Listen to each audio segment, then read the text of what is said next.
우리가 예수님이 마가복음 2장에서 2장 18절에서 뭐 22절 말씀을 제가 중심으로 봤는데, 이 새 포도주, 이 새 술은 이 새 부대의 나무라고 이제 비유를 말씀하시기 굉장히 중요하거든요. 그래서 주님이 이제 우리 제자들이, 예수님 주변에 있는 제자들이 금식을 안 하니까 이 바리새인들이나 또 침례 요한의 제자들은 계속해서 금식을 잘하고 있는데 왜 예수님 제자들은 금식을 하지 않나? 그때 이제 주님한테 물어보잖아요. 궁금한 게 많으니까. 그래서 이제 그들이 왜 당신의 제자들은 금식을 하지 않습니까? 물어보니까 주님이 이때도 비유로 말씀하시니까 아마 그 당시 들었던 사람들은 무슨 말인지 못 알아들었을 것 같아요. 예수님께서 그들에게 혼인집 손님들이 신랑과 함께 있을 때 금식할 수 있느냐? 신랑과 함께 있을 동안은 금식할 수 없느니라. 그러나 신랑을 빼앗길 날이 이르니 그날에는 금식할 것입니다. 여기서 신랑은 누구예요? 우리 주님이잖아요. 근데 이들이 아마 이해를 못했을 거예요. 근데 또 비유적이었던 거니까, 사실 여러분 혼인집에 가갖고 맛있는 거 맛있게 먹고 이 혼인잔치를 막 더 북돋아 줘야지, 뭐 혼인집에 가갖고 막 금식한 얼굴을 가지고 막 이거는 혼인집 분위기를 잔치집 만드는 거와 똑같잖아요. 그러니까 이제 주님이 신랑이 살아있는 동안에는 모든 게 잔치잖아요. 얼마나 기뻐요.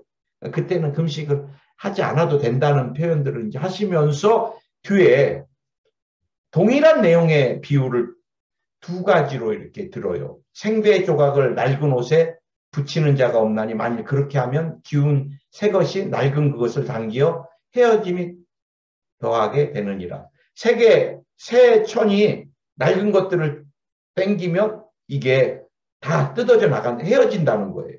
그래서 낡은 옷에 새 조각을 붙이지 않는다는 거예요.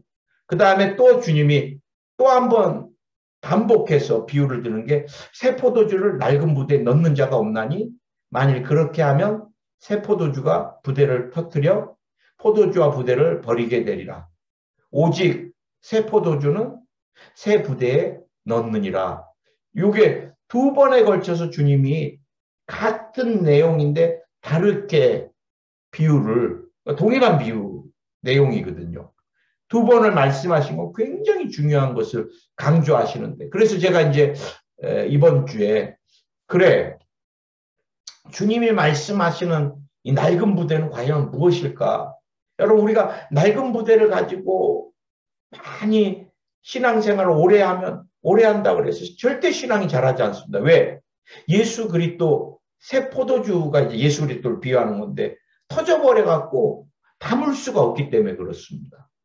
그래서 제가 낡은 가죽 부대가 과연 무엇일까? 그게 이제 제가 여러분과 율법주의의 삶에 대해서 주일날 나눴습니다. 율법주의. 여러분, 율법은 나쁘고 계명이나 이 복음은 좋은 것이다. 그렇지 않습니다, 사실. 사실 율법이 굉장히 중요합니다, 율법이.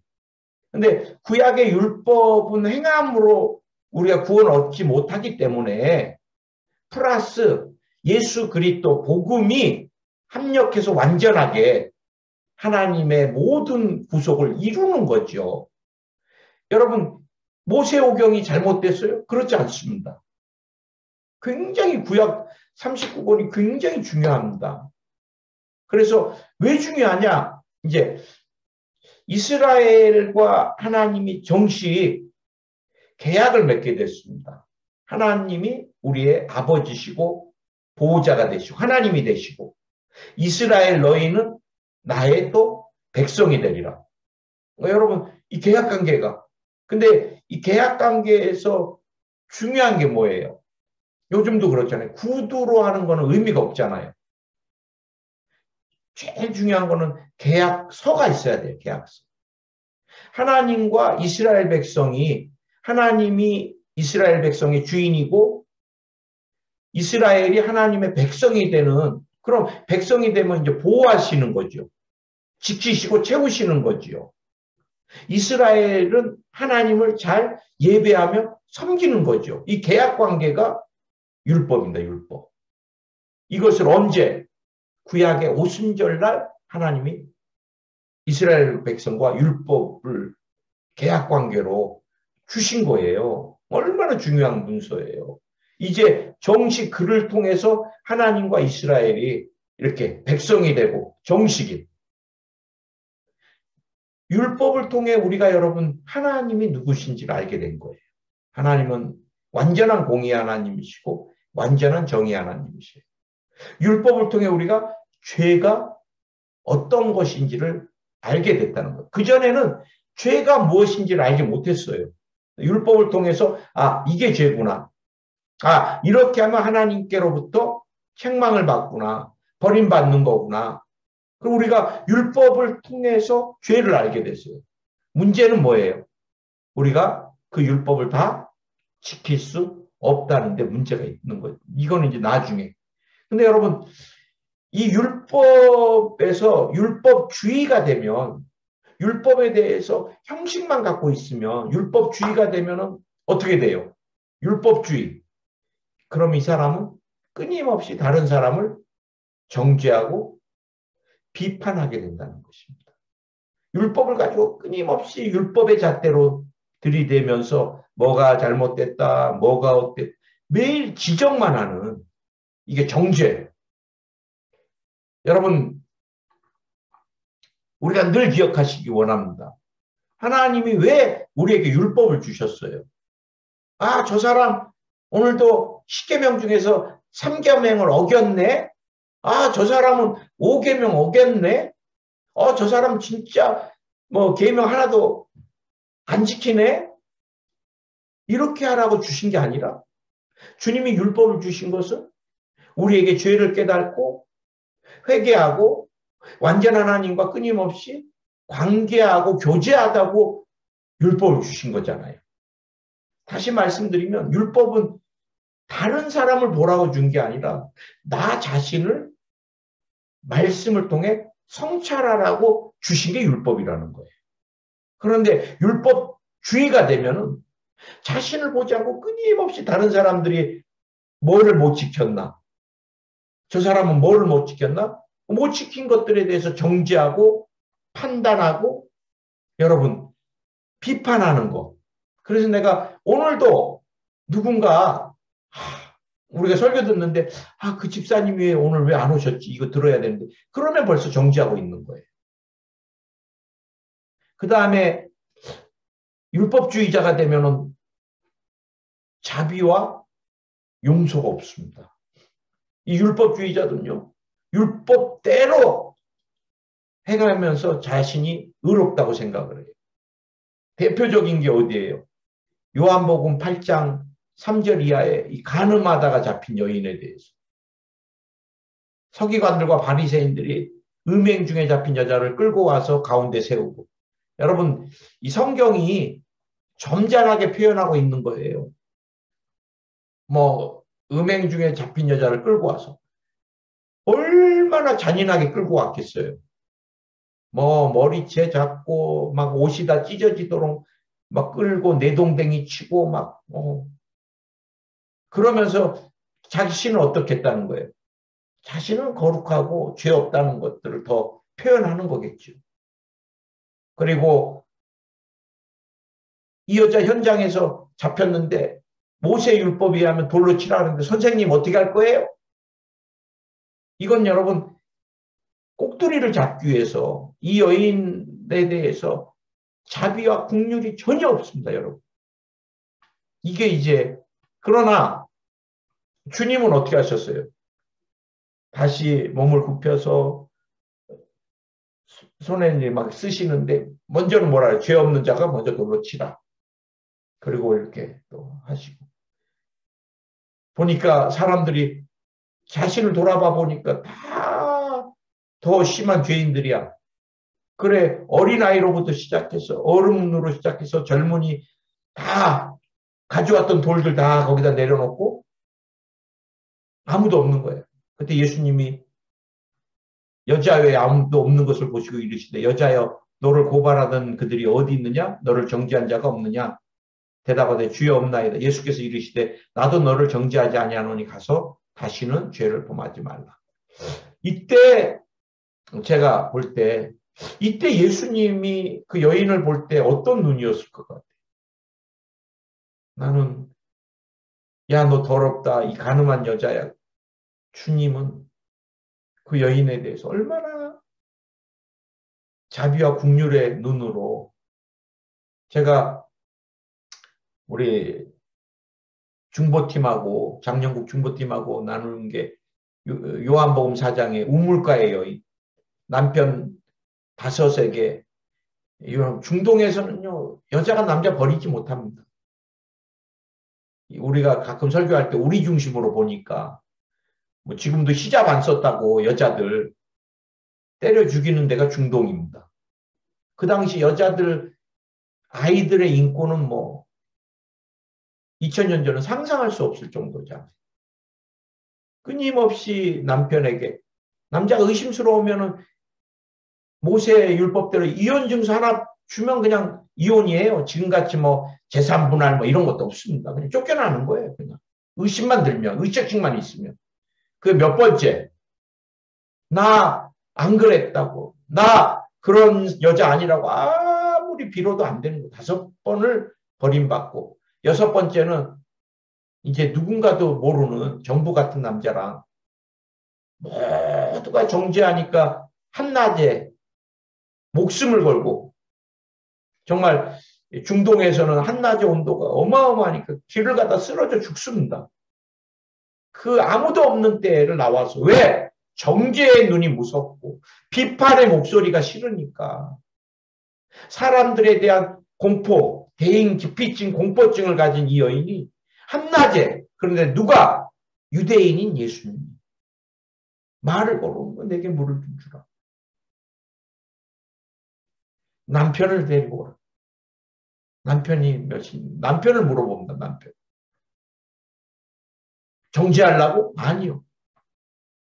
너 왜 이렇게 버림받고 쓸모없는 여인이라고? 아니요. 나는 이 여인이 예수님의 눈빛을 봤을 때 그것도 유대인인 남자가 자신을 바라보는 그 눈빛이 어땠을까? 이 가늠하다 잡힌 여인하고 난 똑같았을 거라고 봐요. 여러분 마가복음에서 제가 세리 마태에 대해서 살펴봤는데 주님이 마태 모든 사람은 매국노라고 돌을 짓고 정죄하고 막 눈빛이 막 그냥 살기가 있게 보는데 예수님이 나를 따라오라고 마태를 부르실 때 눈빛은 어떠셨을까? 난 동일하다고 느껴집니다. 율법주의적으로는 절대 볼 수 없는. 그 다음에 제가 낡은 부대로 주님이 제 마음에 주셨던 건 외식하는 것입니다. 외식하는 사람. 외식하는 사람. 하나님이요, 유대인들에게 오늘 이제 말씀을 잘 보세요. 굉장히 중요한 것이 율법이라고 그랬잖아요. 계약 관계. 그 다음에 죄가 뭔지 알 수 있고. 여러분, 구약의 율법이 얼마나 소중해요. 근데 그게 아무리 소중해도 율법주의로 가버리면 그거를 가지고 다른 사람을 정죄하고 증오하고 다른 사람에게 돌팔매질하는 것으로 용도를. 그 다음에 주님이 율법 다음으로 또 소중하게 주신 게 뭐냐? 유대인들에게 금식과 기도입니다. 유대인들은 문제가 생길 때마다 하나님 앞에 금식을 했습니다. 어떻게? 죄를 뿌리면서. 그러면 주님이 용서해 주셨습니다. 유대인들이 생명이 유급할 때는 하나님 앞에 금식하며 매달릴 때 주님이 역사하신 에스더 4장 16절에서도 에스더가 왕에게 못 나갑니다. 왕이 금 호를 왕비에게 내리면 오라는 뜻인데 이 호를 내리지 않았는데 왕비가 스스로 왕 앞에 나왔을 때는 잘못하면 사형을 당할 수 있는 그때 너무 유대인들이 급하니까 금식을 하고 나서 죽으면 죽으리라 왕 앞에 나갈 때 뭘 했어요? 금식하며. 굉장히 금식이 중요해요. 근데 예수님께서 뭐라 그러세요? 마태복음 6장 17절에서 너는 금식할 때 머리에 기름을 바르고 얼굴을 씻으라. 얼마나 유대인들이 금식하는데 표를 내는지 막 머리도 막 그냥 막 그다음에 얼굴빛을 보면 막 그냥 거의 막 죽어가 내가 지금 며칠 금식인데 보라는 듯이. 그러니까 예수님이 금식할 때 머리에 기름 바르고 얼굴 좀 깨끗이 씻고 금식하는 사람 같지 않게 표를 좀 내지 말아달라는 거예요. 그 다음에 마태복음 6장 5절에서는 또 너희는 기도할 때 외식하는 자와 같이 하지 말라. 그들은 사람에게 보이려고 회당의 큰 거리 어귀에 서서 기도하기를 좋아하느니라. 내가 진실로 너에게 이르노니 그들은 자기 상을 이미 받았느니라. 유대인들의 가장 좋은 습성이 기도, 하루에 몇 번씩, 성경에 보니까 3번씩 작정하고 기도를. 근데 이들이 가다가 시간을 맞춰서 계산까지 하고 갑니다.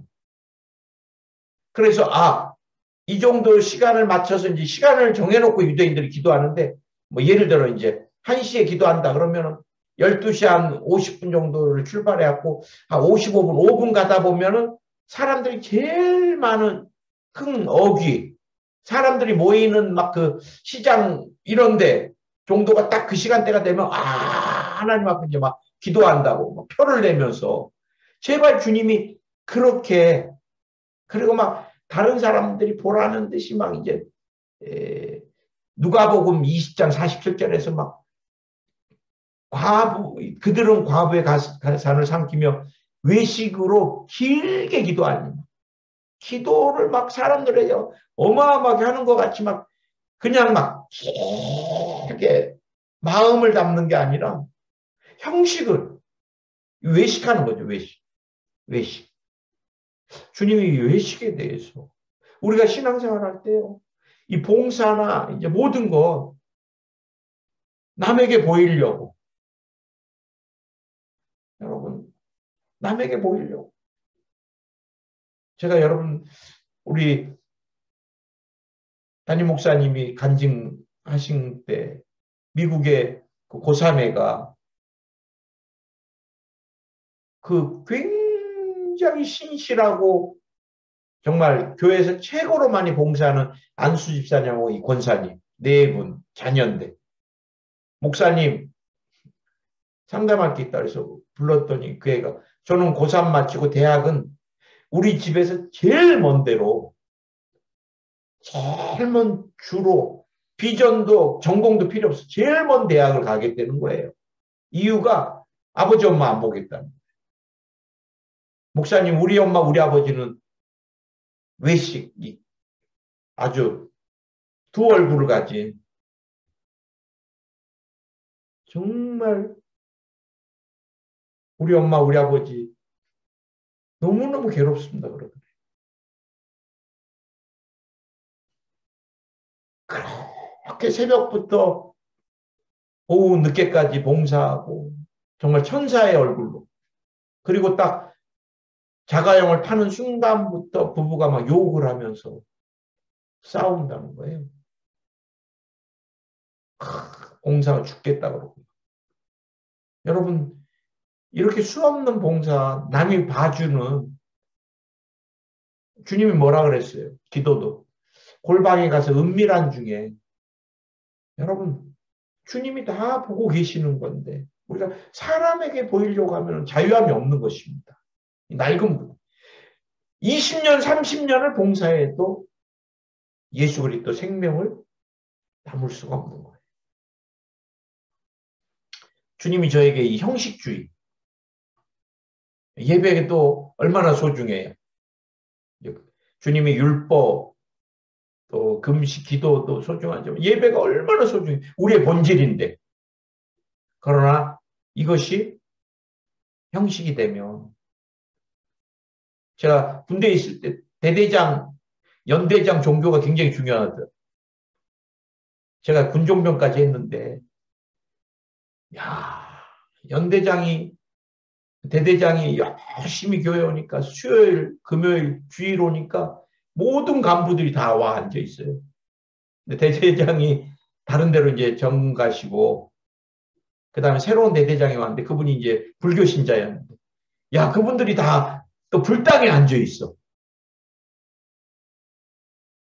선교지도 마찬가지. 가보면요 현대건설 뭐 그다음에 동아건설 막 지점장이 누구냐가 굉장히 중요합니다. 지점장이 나오는 교회는요 막 20명씩 막 30명씩 막 그 회사 주재원들이 다 나옵니다. 대사가 어떤 종교를 갖고 있는 굉장히 중요합니다. 의미가 없는 거죠. 찬양도 그렇고요. 봉사도 그렇고 헌신도 그렇고. 우리가 형식 그것은 하면 할수록 지치고 공고하고 그 안에는 주님이 주시는 참 위로와 기쁨이 없고 신앙도 병들어서 성장하지 않습니다. 또 한 가지 이제 율법주의, 그다음에 외식주의, 형식주의, 그다음에 굉장히 무서운 게 이 전통주의입니다. 전통주의. 전통. 유대인들은 율법에다가 뭐를 장로의 유전이라는 게 있습니다. 장로의 유전. 그리고 어마어마하게 그들이 성경 아닌 외경도 있습니다. 그러니까 성경에 여러 가지를 막 자기들이 만들었어요. 안식일 날은 뭐 걸어가는 발걸음도 예를 들어 뭐 안식일 날은 뭐 1500보 이상을 못 걸어요. 자기네들이 이제 만든 거예요. 장로들이. 그래 1600보 뭐 되면 어긴 거예요. 여러분 안 걸으려면 다 안 걷더니 이게 장로의 유전이나 이 전통이 성경보다 더 소중하면 이게 이제 문제가 되겠는 거예요. 여러분 성경 외에 다른 경이 있는 거는 이단입니다. 원리강론, 통일교, 몰몬경. 여러분 그 몰몰교들. 그 다음에 신천지도 다 자기 나름대로 성경보다 더 소중한 지금 유대인들이 왜 막 그 안식일을 제자들이 어겼다 그래요. 누가복음 6장에 보면 이제 오늘 마가복음보다 더 자세하게 밀을 이렇게 하는데 제자들이 이렇게 이제 밀을 잘랐거든요. 근데 이제 누가복음 6장 1절에서는 마가복음을 더 자세히 제자들이 이삭을 잘랐고 그 다음에 이제 밀 이삭을 이렇게 손으로 막 비벼야지 껍질이 벗겨지잖아요. 저도 어렸을 때 이거 참 많이 했는데 그리고 이 껍질 분 다음에 그 알맹이를 먹는 이게 이 비비는 게 안식일을 어기는 거예요. 노동을 한 거니까 노동. 네, 거기에 대해서 이제 예수님이 유대인들이 꼼짝 못하는 다윗과 모세라면 꼼짝 못하는데 다윗이 아비아달 때 제사장 때 하나님의 전에 들어가서 제사장 외에는 먹어서는 안 되는 진설병을 먹고 함께한 자들에게 주지 아니하였느냐 이거에 대해서 진설병 제사떡은 제사장만 먹는데 다윗이 제사장도 아닌데 먹고 함께한 자에게도 줬다는 거예요. 그러면서 주님이 이르되 안식일이 사람을 위하여 있는 것이요 사람이 안식을 위하여 있는 것이 아니라 더 소중한 게 그러므로 인자는 안식일에 더 주인이니라. 여러분 전통에 붙들려서 그 어느 교회 가면요 막 항상 저도 가는 곳마다 여성교회에서 목사님 뭐 이전의 목사님은 여성교회를 이렇게 했습니다. 제가 우리 포항교회 와서 저는 여성교회 회비를 안 걷습니다. 그것 때문에 매일 매달 뭐 5,000원 뭐 이런 것 때문에 시험에 들어요. 또 어디다 썼냐 뭐 자기네들끼리 뭐하러 걷어요. 또 우리 성도님들이 헌금을 많이 막 힘에 버겁도록 하시니까 여성교회 필요한 것들 교회에서 대주면 되죠. 목사님 그러면 안 됩니다. 대주면 신앙이 안 자랍니다. 뭐 이 회비를 걷어서 해야지만 됩니다. 막. 그래서 내가, 권사님, 저는 안 걷습니다. 저에게 자꾸 강요하지 마세요. 이전에 목사님이 하셨던 거. 예, 알겠습니다. 그리고 또 이제 한 6개월 있다가 걷어야 됩니다. 하지 마세요. 그럼 예, 이전에는 했습니다. 뭐 또 이전에 여러 가지 이전에 했던 걸 나에게 저는 다 그냥 뭐예요? 복음 외에는 여러분 삼성이 아내와 자식 외에는 다 바꾸자 그랬거든요. 출근 시간도 바꾸고 생각하는 것도 바꾸고 그동안에 잘 나갔던 제품들을 삼성이 다 그냥 그리고 어마어마하게 정말 위험성 있는 될 건가 안 될 건가 반도체라든지 지금 한참 잘 나가는 것들 그때 막 이윤을 냈던 것들에 대해서는 다 줄여버리고 난 이건희 회장이 대단하다고 생각합니다. 그런 부분. 그런데 지금은 삼성이 초인류 기업이 됐잖아요. 우리 교회도 마찬가지입니다. 복음 외에 정말 세상을 향해서 우리가 그들을 품을 수 있을 거라면 우리가 여러분 바꿀 수 있는 건 다 바꾸면 얼마나 귀해요. 복음만을 바꿀 수 없잖아요. 복음만. 근데 제가 어느 목사님이 그러시더라고요. 피아노 옮기다가 잘렸다. 항상 창립 때부터 있었던 피아노를 이 목사님이 모르고 한 30cm 더 좋은 곳으로 옮겨서 잘렸대요. 그래 이제 후임 목사님이 나중에 정말 피아노를 옮기고 싶어갖고 한 달에 1cm씩 또 2달 지나서 1cm. 그러니까 아무도 모르더래요. 여러분 피아노 어디 있는 게 그렇게 뭐가 그렇게 중요해요. 이 장로의 유전에 잡혀있는 사람들 얼마나 많은지 모릅니다. 그래 제가 여러분에게 새술은 새 부대에 넣어야 되는데 우리가 새 포도주 되시는 예수님이 터져나가지 않게 하려면 새 부대를 그 새 부대가 뭔가? 저는 우리의 삶이 말씀의 기준이 되는 말씀이 내 삶의 기준이고 규범이 되는 삶이 새 부대의 삶인 거예요.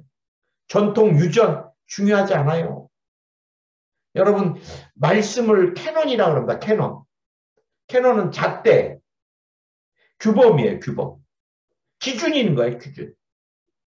여러분 미의 기준, 봉사의 기준, 그 다음에 여러분 헌신의 기준, 예배의 기준 모든 게 다 바뀌어가는데 우리는 모든 것들의 기준은 영원토록 뭐가 돼야 돼요?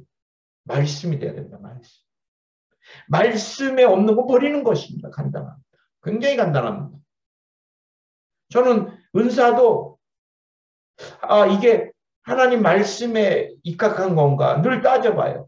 제가 주일날 뭐 금리빨 나는 기도 저는 그런 거 별로 안 해요. 나지도 않고 언젠가 그 남미의 목사님 오셨을 때 안수 받으러 난 받을 필요도 없다. 난 조영기 목사님 안수 받았으면 됐다. 그리고 난 우리 목사님이 하는 대로 신유할 거다. 저는 막 넘어지는 것도 별로 안 좋아해요. 물론 성령에 취해서 넘어지는 거야 막을 수는 없지만 저는 되도록이면 넘어지려는 사람도 일으킵니다. 머리 다칠까 봐. 우리가 예수의 이름으로 병마야 떠나가라. 예수님의 흘리신 보혈의 능력이 나타날지어다. 말씀에 예수님의 이름의 능력이 있고 보혈의 능력이 있으니까. 그리고 주님이 어떻게 기도하셨나. 주님 방법대로 하면 되고 또 우리 스승님이 하셨던 것들 다 성경적이니까. 우리 목사님 신유 사역할 때 보면요. 성경의 말씀을 그대로 인용합니다. 덧붙이지 않고 그냥 그대로 성경을 외치고 또 성경을 외치고 2번, 3번 반복해서 말씀을 외치고 또 말씀대로 되라고 외치시고 아멘. 그 다음에 세부대가 말씀이 기준이 돼야 돼요. 말씀이. 우리 신앙인은 뭐가 기준이 돼요? 감정이 기준이 되면 안 돼요. 오늘은 뭐 성령이 좀 강권적으로 역사해서 새벽 기도를 가야 되겠다. 오늘은 성령의 역사가 좀 마음에 좀 감동이 안 온다. 감정으로 신앙생활하는 거 아니야. 내 경험으로 신앙생활하는 것도 아니야. 어떤 분은요. 제가 그렇게 말겨도 안 돼요. 왜? 그분 마음에 이미 탐욕이 들어가 있어요. 집사님, 그거 한 번 더 확인해야 됩니다. 아, 목사님, 너무 좋으신 분입니다. 뭐가 좋습니까? 물어보면. 그분 선교지 있다 들어오셨습니다. 목사님, 이번에도 어떤 분이 치과를 가는데 저같이 치주골이 다 상하셨더라고. 너무 신경을 쓰셔가지고. 그래, 저에게 안수받고 가겠다고 전화가 왔는데, 목사님, 저희 집에서 좀 멀지만 선교사님이 하시는 병원을 가기로 했다고. 그 내가 치주골 치료받고 막 그러려면 소독도 하고 그러려면 또 조금 붓거나 염증 생기면 빨리빨리 가서 치료받으려면 가까운 데 가야 되거든요. 그리고 그 치과가 얼마나 그 의사가 좀 젊느냐.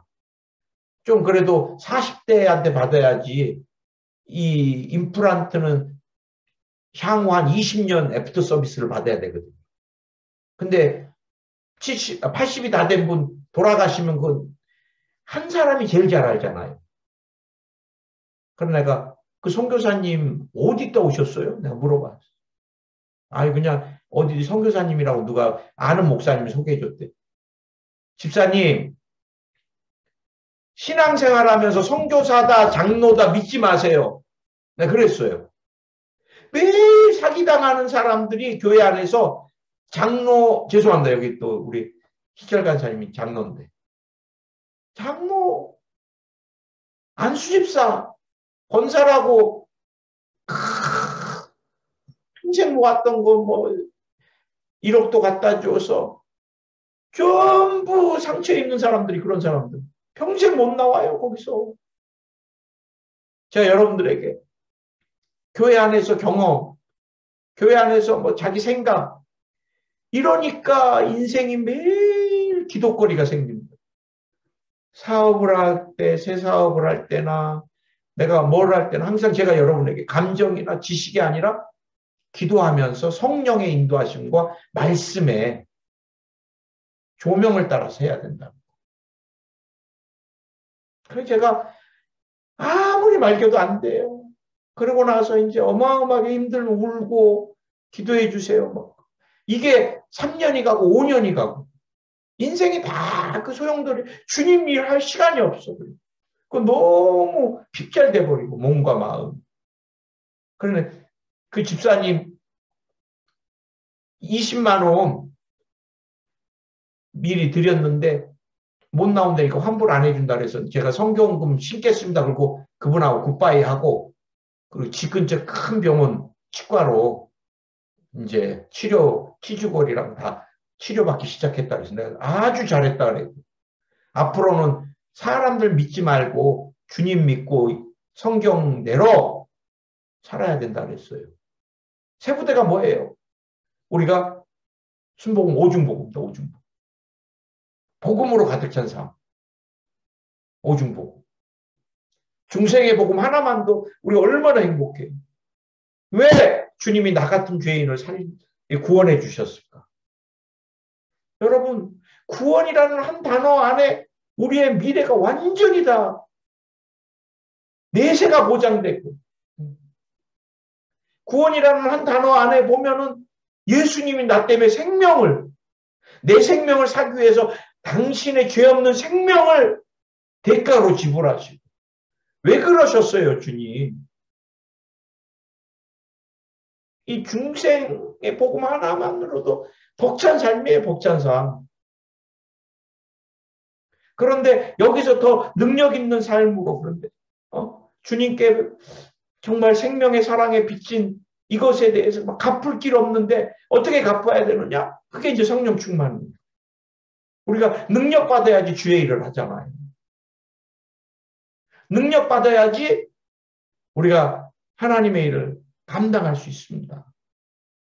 그래서 성령 충만은 내가 주님께 받은 모든 것들을 대갚기 위한 내가 막 은사 막 신령함 받으려고 저는 신윤사를 막 받으려고 뭐 금식해 본 적도 없습니다.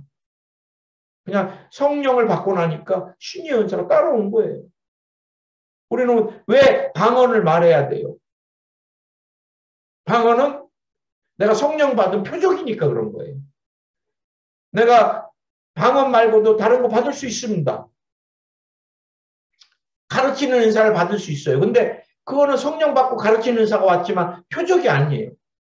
내가 가르치는 은사를 통해 성령을 받았는지 안 받은지 이게 섬김의 은사를 통해 아니죠. 나타나는 은사는 뭐예요? 방언입니다. 방언. 그런데 그럼 내가 방언 받으면 성령 받은 거고 성령 받았다는 표현은 그 다음에 필요한 은사들도 내 안에 들어와 있다는 거예요. 그러면 어떤 은사를 받았는지 내가 그걸 찾아내는 게 굉장히 중요합니다. 저는 신유의 은사를 주님 분명히 주셨고 최근에는 주님이 더 많이 부어주신 게 지혜의 지식의 말씀의 은사를 이렇게 말씀을 막 기도하면서 보면 주님이 이렇게 떠오르게 해주시는 너무 이제 치유 쪽으로 맞추게 제가 막 이렇게 관점을 가져서 그런지 혈류병 여인 보는 눈, 그 다음에 38년 중풍병자 보는 눈, 그 다음에 나인성 과부 보는 눈, 그 다음에 바디메오 보는 눈, 뭐 주님이 그들의 마음을 만지는 것들로 저에게 다가와요. 마지막에는 영분별력이 굉장히 중요합니다. 마지막 우리 신앙을 지키려면 분별을 잘해야 됩니다. 여러분 이 성령 충만이 다 연결되는 것 같아요. 이 신유의 복음. 우리가 여러분 치료받아야 됩니다. 왜? 주님이 대가를 지불했으니까. 채찍에 맞으셔서 그 아픔을 겪었으니까 우리는 안 아파야 돼요. 아멘. 네, 우리가 이 신유도 자꾸 육신에 한정되니까 이게 근데 사실 성경에 보면 신유는 광범위합니다. 하나님과 깨진 관계, 영적인 것들도 치료돼야 됩니다. 영적인 거. 영적인 게 굉장히 무섭습니다. 영적인 게 깨지거나 파괴되면. 그 다음에 관계적인 것도 치료돼야 되잖아요. 우리가 신앙생활 하면서 시댁 식구와 얼마나 관계가 깨져 있습니까? 그것도 아프고. 어떤 분은 돌아가신 시어머니를 용서 못하는 분도 계십니다. 지금도. 참 마음 아파요. 그리고 그 기억에서 못 나옵니다. 목사님 저 기도해 주세요. 그래갖고 조금 대화 나누면 맨날 그쪽입니다. 우리 시어머니가 나를 얼마나 핍박했는지요, 목사님. 그 다음에 또 기도해 주세요. 그러면 그 다음에 몸 아픈 건 잠깐이고 또 거기입니다. 신의까지 합류해갖고 저를요. 아주 비인격적으로. 거기서 못 나와요. 관계, 기억, 그 아픔, 마음의 쓴뿌리, 그것을 통한 분노 조절장애, 두려움, 공황장애, 또 육신으로 그것이 전이 되잖아요. 심장이든 소화가 안 되든 위든 스트레스 받으니까 암이 체력과 면역성 떨어져. 이 모든 것들을 완벽하게 치료하시는 이가 예수 그리스도인 거예요. 할렐루야. 나는 우리 주님이 성경 어디서도 아프신 분을 못 고치는 게 없습니다. 지금 우리가 다 이해할 수는 없지만 하나님은 역사하고 계시고 기도할 때마다 그분은 치료하고 계시고 그분은 하나님의 때에 가장 완전하게 회복시키시는 이십니다. 제가 때로는 내 기도가 응답 안 되는 것 같이 느껴질 때가 많지만 그럴 때마다 사단이 야 기도하면 뭐하냐. 어떤 사람 되지만 어떤 사람은 안 되잖아. 그래도 저는 늘 외칩니다. 예수는 완전하신 치료자. 예수는 완전하신 치료자. 나는 주님을 다 이해하지 못합니다. 그래서 천국에 가면 물어볼 겁니다. 그러나 나는 주님이 치료해 주셨다고 믿습니다. 저는 뭐 기도 도중에 천국 가신 분도 계시지만 난 그분도 치료해 주셨다고 믿어요. 그 다음에 축복의 복음. 갈라디아서 3장 13절에서 14절. 주님이 나무에 저주 달린 자가 왜? 우리에게 아브라함의 축복을 위해서. 우리는 그래서 믿음의 사람들은 다 형통케 돼야 돼요. 나는 우리 제자 하나 있어요. 그런데 그 제자가 나에게 기도받는데 그 아이가 참 여잔데 사업을 아주 잘해요. 제가 늘 그 아이한테 일주일에 한 번씩 통화하면서 제가 워낙 또 저를 많이 아껴주니까 또 그 아이가 잘 돼야 되잖아요. 그래 제가 기도해 줄 때마다 꼭 그 기도를 해요. 너는 다른 사람들은 경험이나 지식으로 사업을 하는데 너는 경험이나 지식으로 하지 말아라. 하나님께 무릎 꿇고 항상 또 다른 사람들은 직감으로 하는데 넌 직감으로 하지 마라. 너는 성령의 영감으로 해라. 그리고 다른 사람들이 보지 못하는 영역을 볼 수 있게 5년, 10년을 꿰뚫어 볼 수 있는 통찰력을 달라고 기도해라. 그리고 믿음으로 네가 그렇게 구한 것들 또 보는 것들을 해주셨다고 선포해라. 근데 얘가 참 착해요, 제자애가. 제가 얘기해 주면은 대화 나누는 가운데 중요한 것들은 꼭 메모지에다 다 써놓은대요. 통찰력, 영감, 이렇게 믿음, 막 이렇게 단어 키워드를 쓰는가 봐요. 그럼 옆에 있는 사람들이 이거 뭐냐고 자꾸 묻는데요. 그럼 그런 게 있다 그러고 그 아이는 그렇게 기도를 하는데 목사님 정말 하나님이 지경을 어마어마하게 넓히시는 것을 보게 된다. 하나님이 좋은 인맥들을 만날 수 없는 인맥들을 만나게 해주시고 아이가 굉장히 막 그 영역을 넓혀가는 것을 제가 보는데 여러분 우리가 기도하면요 하나님이 영감을 주시고 기도하면 남들이 보지 못하는 것들을 보게 해주시고 여러분 이것들은 사업하는 데 생명이잖아요. 남들이 보지 못했던 아이템들을 보고 지금 잘 나가는 기업들이 다 5년, 10년, 20년을 내다보는 거잖아요. 우리 믿음의 사람들이 그렇게 축복의 복음을 아멘 또 재림의 복음 마라나타 주 예수여 어서 오시옵소서. 초대교회 신앙은 주님 신랑을 기다리는 신부의 단장한 모습이었습니다. 지금은 그릇된 시한부 종말론이나 또 뭐 어떤 선교에 세대주의적인 자기 때 예수님 온다고 세대주의적인 것, 또 신천지 계시록을 자기 멋대로. 근데 여러분 사실은 건강한 신앙은 신랑을 준비하는 신랑의 재림을 기다리는 단장한 신부의 모습. 그럼 우리도 주 예수여 어서 오시옵소서. 주 예수여 어서 오시옵소서. 정말 이것을 아침에 외치면서 하루하루를 기다리는 신앙. 그래 여러분 이렇게 복음으로 가득 찬 또 말씀이 기준이 되고 복음으로 가득 차면 그 사람은 어떤 거예요? 나타나는 현상이 율법은 정죄고 비판이지만 또 자비가 없고 굉장히 냉정하지만 이 복음으로 가득 차기 시작하면 제일 먼저 찾아오는 게 용서와 사랑입니다. 주님이 나를 용서해 주셨대. 주님이 나를 선택해 주셨대. 그래 예수님이 또 비유를 들잖아요. 1만 달란트 빚진 자. 100다리온, 100데나리온. 여러분 1만 달란트는 6천 데나리온이거든요. 20년 분량입니다. 하루 일당이 데나리온이면 비유로 들었을 때 6천이면은 365일 뭐 20 곱하면 7천이니까 6천, 7천이니까 20년 분량. 1달란트가.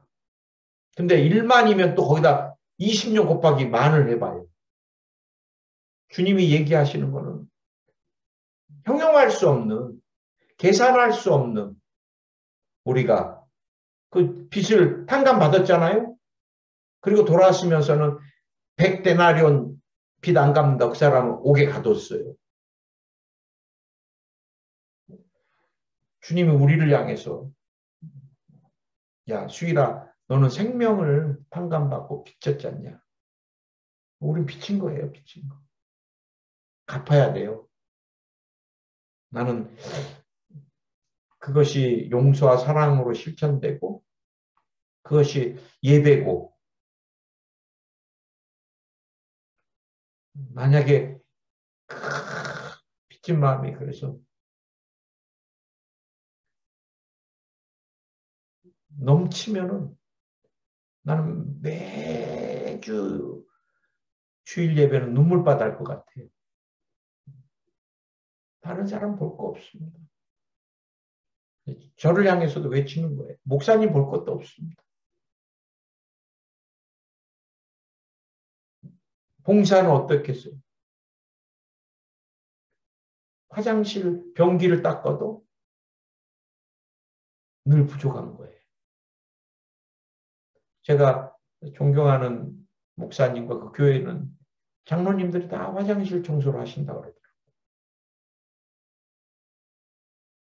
중직들이 다 세상에서 싫어하는 것들을 해요. 우리 잘 새겨들어야 됩니다. 우린 중직이 되고 목사가 지방회장이 되고 올라가면 올라갈수록 주님과 반대로 갈 때가 많잖아요. 봉사도. 너무 힘들면 내려놓으세요. 그것 때문에 자꾸 예수님과 관계가 멀어지면 안 되잖아요. 정말 내가 이렇게 드려도 늘 아쉬운 마음으로 내가 드려지는 봉사. 이게 궁극적으로 어디로 갑니까? 우리 예수님을 모든 족속이 좀 알아야 되겠어요. 그래서 우리는 선교를 작정하는 거. 목숨을 걸고 하는 것이고. 다 기쁨이었으면 좋겠습니다. 제가 요즘 계속 상담받는 거 다 힘들어 하시더라고요. 안수 집사님도, 장로님도, 권사님도, 또 집사님도, 성도님도. 종일 들어주고, 목사님 힘들어요. 갈등해요. 어떻게 해야 될지 모르겠어요. 저도 흔들리는데요. 저도 흔들리는데요. 그러나 흔들리고 나서 또 되잡습니다. 내가 주님 만나려고 얼마 안 남았는데. 제가 낙골당 가보니까 제 후배들, 동역자들이 엄청 많이 낙골당에 들어와 계시더라고요. 특히 선교사님들. 코로나 때문에 최근에. 김영애 선교사님, 박문혜 선교사님, 우간다. 정말 사역 잘하셨어요, 다들. 평생을 주님 보고 다름질하신 분들인데. 그분들이 사역을 제대로 못하거나 부족해서 열정이 없어서 절대 그럼 나는 뭔가 내가 지금 살아있는 건 은혜고 아직까지도 좀 상급을 더 쌓으라고 주님이 생명을 연장해 주시는 건데 주님 부르시는 날은 나도 몰라요. 그러면은 최선을 주님 사랑하는 마음으로 아프신 분들 가족과 같이 기도해드리고 정말 주님의 일을 내가 기쁜 마음으로 여러분 아무리 교회를 오래 다녀도 예수님 못 만나면 그 사람은 생명이 없습니다. 우리가 예수님을 꼭 담에서 도상에서 만난 사도 바울이 예수님. 우리가 십자가에서 예수님 만나고 그리고 나서부터 생명을 가지면 말씀 중심으로 또 오중복음 중심으로 그래서 그 복음 중심의 삶의 용서와 사랑 그리고 복음 가지고 우리가 사랑의 생명의 빚진 마음 갚는 걸로 예배, 봉사, 헌물, 선교가 됐으면 좋겠어요. 여러분 세부대로 예수님 세포도주 잘 담고 승리하면서 천국까지 우리가 갔으면 좋겠습니다. 아멘.